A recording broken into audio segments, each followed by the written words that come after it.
and shine Ali subax wanaagsan Ali rise and shine Ali subax wanaagsan Ali Ali asugu wuxuu leeyahay good morning to sidoo kale subax wanaagsan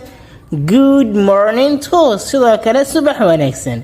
Noor asugu wuxuu leeyahay how are you doing sidee tahay how are you doing sidee tahay Ali wuxuu leeyahay good bro waan fiicanahay saaxiib good bro waan fiicanahay saaxiib Noor asugu wuxuu leeyahay can you give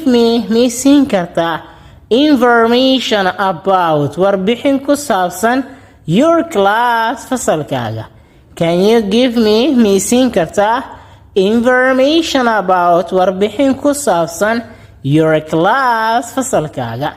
Ali ku jawaab wuxuu leeyahay markaas yes ha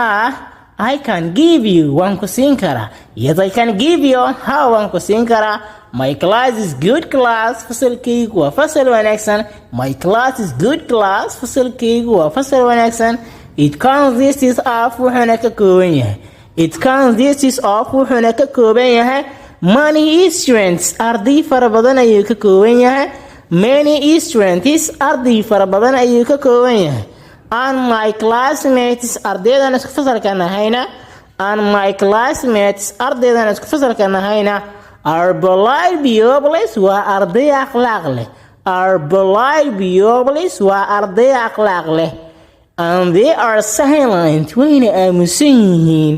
and they are silent wayna aamusan yihiin when they are in the class markay fasalka ku jiraan fasalka markay ku jiraan arday iska buuq ma ahee way dhageystaan macalinku wuxuu sheegayo way dhuuqaan ku leeyahay